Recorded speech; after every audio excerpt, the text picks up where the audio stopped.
Hello दोस्तों, नमस्कार। Study with Kailash Bogna के यूट्यूब चैनल में फिर से आपका स्वागत है।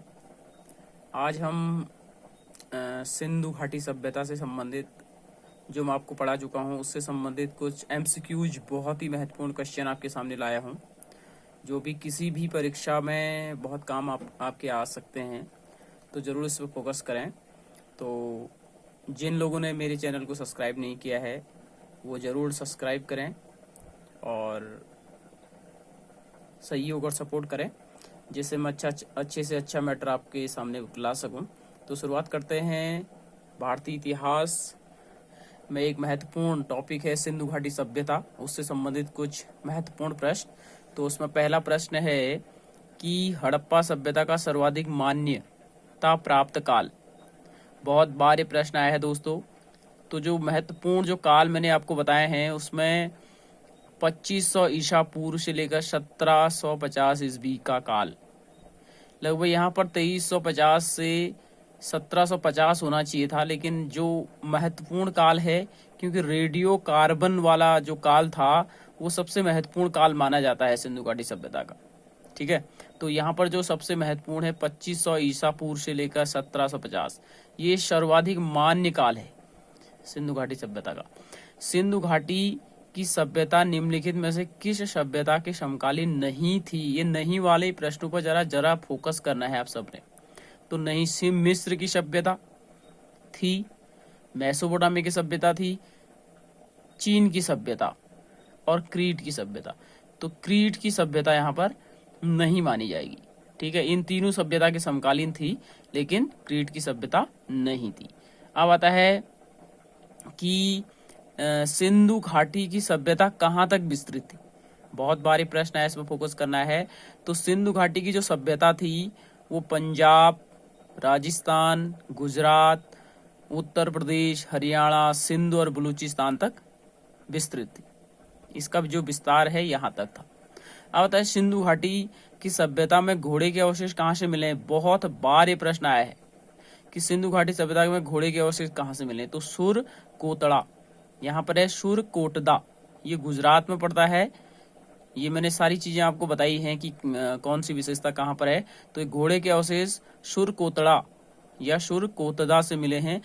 सिंधु घाटी सभ्यता कालीबंगा किस प्रदेश में है? ये भी आया है, राजस्थान में कालीबंगा है। निम्नलिखित में से किस पदार्थ का उपयोग हड़प्पा काल की मुद्राओं के निर्माण में मुख्य रूप से किया गया है? तो टेराकोटा, स्टेटाइट। ये मैंने आपको बताया है कि निम्नलिखित में से किस पदार्थ का उपयोग हड़प्पा काल की मुद्राओं के निर्माण में मुख्य है। तो बहुत बार ये प्रश्न है, वेरी वेरी इंपॉर्टेंट कहेंगे। ठीक है, तो टेराकोटा से ये यहाँ की मुद्राएं बनी हुई है। अब बताया कि हड़प्पा सभ्यता किस युग की थी। मैंने बताया कांस्य युगीन, जब टीन में तांबा मिलाया जाता तो कांसा बनाया जाता था। तो हड़प्पा किस युग की है? ये प्रश्न यहाँ से बहुत बार निकले हैं। जो भी कंपटीशन लेवल की तैयारी कर रहे हैं वो जरूर इस पे फोकस करें। तो हड़प्पा सभ्यता किस युग की है? तो कांस्य युगीन सभ्यता है। सिंधु घाटी सभ्यता के लोगों का मुख्य व्यवसाय क्या था? व्यापार, पशुपालन, शिकार या कृषि? तो कृषि उनका मुख्य व्यापार था। ठीक है, कृषि, व्यापार, पशुपालन, ये सारी चीजें हो गई थी, लेकिन कृषि उनका महत्वपूर्ण था। ठीक है, अब बात आती है कि हड़प्पा सभ्यता के निवासी थे, ग्रामीण थे, शहरी थे, खानाबदोश थे या जनजाति थे? तो कैसे थे? शहरी थे। जबकि वैदिककालीन लोग क्या थे? शहरी थे। वैदिककालीन लोग ग्रामीण थे। अब बात आती है सिंधु सभ्यता के घर किससे बनाए जाते थे। आपको बताया है सिंधु घाटी सभ्यता के जो घर थे वो ईंटों से बनाए जाते थे। हड़प्पा वासी किस वस्तु के उत्पादन में सर्वप्रथम थे? तो हड़प्पा वासी जो वस्तु थे कपास। बहुत बार ये प्रश्न पूछा जाए, डीपली पूछ लेते हैं। तो हड़प्पा वासी किस वस्तु के उत्पादन में सर्वप्रथम थे? तो कपास। अब आता है कि निम्नलिखित विद्वानों में से हड़प्पा सभ्यता का सर्वप्रथम खोजकर्ता आपको आना चाहिए दयाराम साहनी और माधव स्वरूप 1921। बताया ना हड़प्पा के बारे में। तो हड़प्पा सभ्यता की जो सर्वप्रथम खोज है 1921 में दयाराम साहनी और माधव स्वरूप वत्स ने की है। सिंधु सभ्यता का पंतनगर बंदरगाह, ठीक है, पत्तन या पत्तन मतलब बंदरगाह। सिंधु सभ्यता का जो पंतनगर बंदरगाह कौन सा है? मतलब जहां से जल मार्ग से व्यापार होता था। तो वो है लोथल।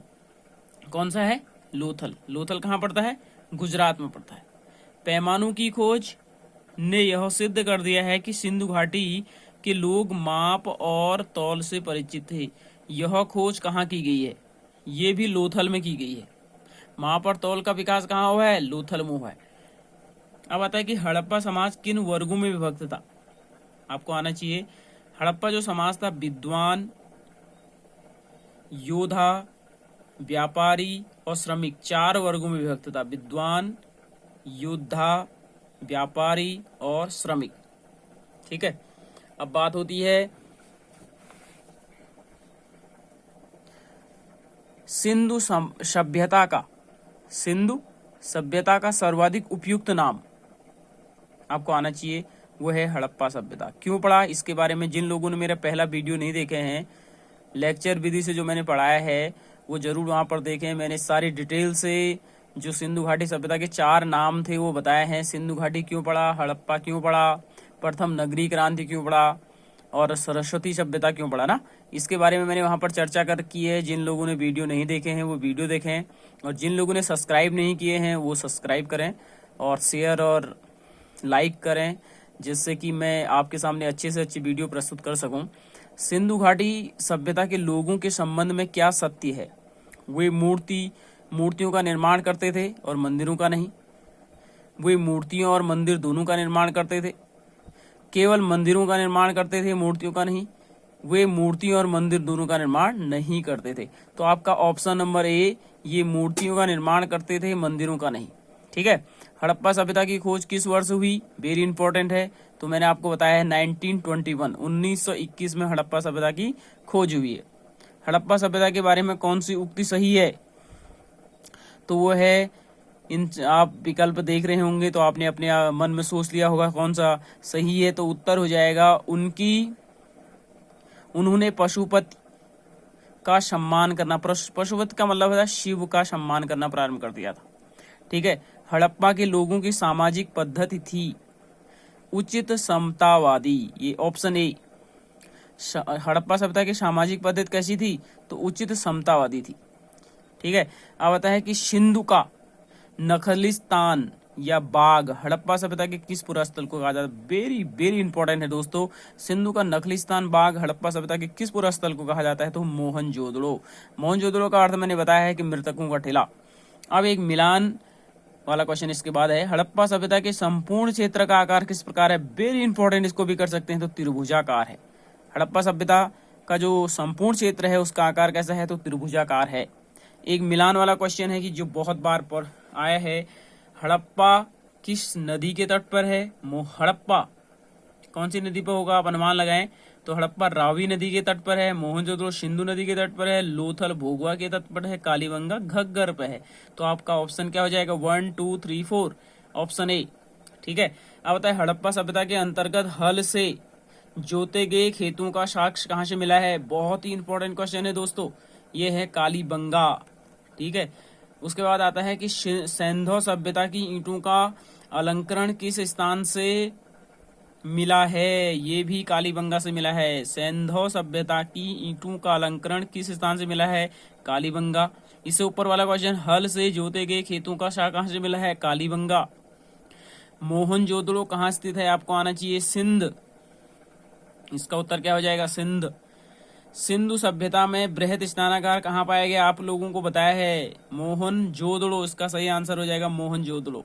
सिंधु सभ्यता में बृहद स्नानागार कहाँ पाए गए हैं? मोहनजोदड़ो। सिंधु सभ्यता की मुद्राओं में किस देवता के समतुल्य चित्रांकन मिला है? आपको बताना है। इसमें से जल्दी आप उत्तर दे चुके होंगे अपने मन में। तो इसका उत्तर हो जाएगा आदि शिव। बहुत इंपॉर्टेंट जो क्वेश्चन अभी तक आपको बताए गए हैं सभी वेरी इंपॉर्टेंट है। अगला क्वेश्चन जो कि बहुत ही महत्वपूर्ण है वो है कि निम्नलिखित में से कौन सा हड़प्पा कालीन स्थल गुजरात में है? मैंने आपको बताया है कि वो बंदरगाह भी है। तो लोथल। और स्वतंत्रता जब भारत को मिली उसके बाद जो सिंधु घाटी सभ्यता के सर्वाधिक स्थल पाए गए वो कहाँ पर पाए गए? ये भी आपको पता होना चाहिए, वो है गुजरात। अब आता है कि मोहनजोदड़ो के किस एक अन्य नाम से जाना जाता है? बहुत बार ये प्रश्न आया है, मोहनजोदड़ो किस अन्य नाम से जाना जाता है? ये है मृतकों का टीला ना, ये आपका आंसर हो जाएगा कि मृतकों का टीला किस नगर को कहा जाता है, तो मोहनजोदड़ो। हड़प्पा सभ्यता का प्रचलित नाम आप लोगों ने बताना है, तो उसका नाम है सिंधु घाटी की सभ्यता। सिंधु घाटी की सभ्यता, हड़प्पा सभ्यता का प्रचलित नाम आपके पास आएगा तो क्या हो जाएगा, सिंधु घाटी की सभ्यता। उसके बाद आता है कि सैंधव स्थलों, सैंधव स्थलों के उत्खनन से प्राप्त मोहरों पर निम्नलिखित में से किस पशु का सर्वाधिक उत्कीर्ण हुआ है। मतलब मोहनजोदड़ो जो मुद्राएं हैं उसमें सर्वाधिक बार उल्लेख किस चीज का हुआ है, तो आपने बताना है, उसका नाम है कुबड़ वाला बैल ना। जिसने थ्योरी वाले वीडियो नहीं देखे वो जरूर वीडियो देखें। सिंधु घाटी सभ्यता जानी जाती है अपने नगर नियोजन के लिए, अपने मोहनजोदड़ो और हड़प्पा के लिए, अपने कृषि संबंधी कार्यों के लिए, अपने उद्योगों के लिए। वेरी इंपॉर्टेंट है दोस्तों, तो इसका आंसर हो जाएगा ए, अपने नगर नियोजन के लिए। अगला प्रश्न कि सिंधु सभ्यता का कौन सा स्थान भारत में स्थित है, तो मैंने बताया गुजरात। जो लोथल क्या है, गुजरात में है, तो भारत में ये स्थित है। भारत में खोजा गया सबसे पहला पुराना शहर, भारत में खोजा गया सबसे पहला पुराना शहर कौन सा होगा, तो मैंने 1921 में बताया था हड़प्पा। 1921 में हड़प्पा को खोजा गया। ठीक है, अब आता है कि भारत में चांदी की उपलब्धता के प्राचीनतम साक्ष्य मिले हैं। बहुत बार प्रश्न हड़प्पा संस्कृति में, भारत में चांदी की उपलब्धता में के प्राचीनतम साक्ष्य कहाँ से मिले हैं, तो हड़प्पा संस्कृति में। ठीक है दोस्तों, अब आता है कि सिंधु सभ्यता के बारे में कौन सा कथन सत्य है। नगरों में नालियों की सुदृढ़ व्यवस्था थी, सही है। दूसरा है कि व्यापार और वाणिज्य उन्नत दशा में था, ये भी सही है। उसके बाद माँ देवी की उपासना की जाती थी, ये भी सही है। लोग लोहे से परिचित थे, ये गलत है। यहीं पर ये क्वेश्चन बहुत बार आया है। ठीक है, कि सिंधु सभ्यता के लोग लोहे से परिचित थे या नहीं, तो नहीं थे। एक सुमेलित करना है ए को बी से, कौन सा सही है। सिंधु सभ्यता की उत्तरी सीमा को क्या नाम दिया गया है, मांडा जम्मू कश्मीर, इसका सही हो जाएगा। एक दूसरे से मिले हुए हैं। सिंधु सभ्यता का दक्षिणी सीमा दैमाबाद महाराष्ट्र, ये भी सही है। सिंधु सभ्यता की पूर्वी सीमा आलमगीरपुर उत्तर प्रदेश जो हिंडल नदी पर है, ये भी सही है। सिंधु सभ्यता की पश्चिम सीमा शुद्ध कांगेदोर जो बलूचिस्तान में है, ये भी सही है। तो आपका आंसर हो जाएगा 1 2 3 4। अब अगला है कि मांडा किस नदी के किनारे स्थित है। अभी बताया है चिनाव, मांडा किस नदी के किनारे है, उत्तर सीमा है सिंधु घाटी सभ्यता का, तो चिनाव नदी पर है। हड़प्पा कालीन स्थल रोपड़ पंजाब किस नदी के किनारे स्थित है, रोपड़ सतलज पर है, ये आपका बी उत्तर से हो जाएगा। हड़प्पा कालीन स्थल रोपड़ पंजाब किस शहर नदी के किनारे स्थित है, तो सतलज। हड़प्पा में एक उन्नत जल प्रबंध प्रणाली का पता चलता है, मुझे लगता है धौलावीरा इसका आंसर होना चाहिए। बिल्कुल, हड़प्पा में एक उन्नत जल प्रबंध, बहुत इंपॉर्टेंट क्वेश्चन है दोस्तों ये, कि हड़प्पा में एक उन्नत जल प्रबंध प्रणाली का पता कहाँ चलता है, तो उसका उत्तर हो जाएगा धौलावीरा। तो मुझे लगता है कि ज्यादा क्वेश्चन 50 क्वेश्चन एक दिन में हम करेंगे। तो अगला जो क्वेश्चन है वो है कि हड़प्पा के मिट्टी के बर्तन पर सामान्यतः किस रंग का प्रयोग हुआ है। बहुत इंपॉर्टेंट है ये क्वेश्चन, बहुत बार आया है दोस्तों। जरा फोकस करना है कि हड़प्पा के जो मिट्टी के बर्तन हैं उस पर किस रंग का प्रयोग हुआ है, तो उसका उत्तर हो जाएगा लाल रंग। सिंधु सभ्यता निम्नलिखित में से किस युग में पड़ता है, आपने बताना है। प्रोटो हिस्टोरिकल पीरियड में पड़ेगा ये, आदि ऐतिहासिक काल। ठीक है, सिंधु सभ्यता किस काल में पड़ता है, तो प्रोटो हिस्टोरिकल पीरियड, आदि ऐतिहासिक काल में पड़ेगा। सिंधु घाटी सभ्यता की विकसित अवस्था में किस स्थल घरों में कुओं के अवशेष मिले हैं, मतलब किस स्थल में घरों में कुएं के अवशेष मिले हैं। लगता है मोहनजोदड़ो इसका आंसर होना चाहिए।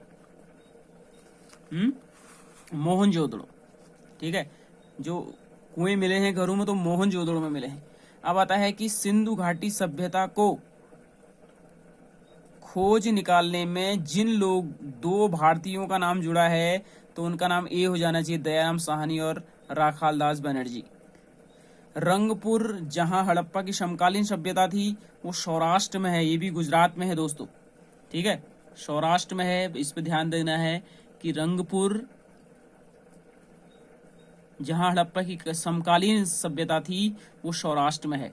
हड़प्पा और मोहनजोदड़ो की पुरातत्व खुदाई के प्रभारी थे सर जॉन मार्शल।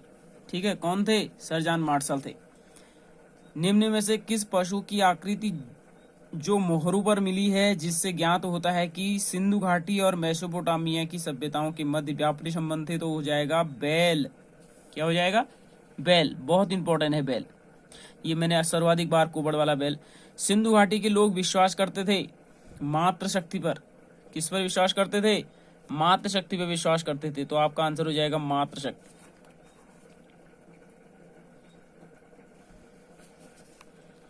अब अगला प्रश्न, निम्नलिखित में से कौन सा सिंधु स्थल समुद्र तट पर स्थित नहीं है?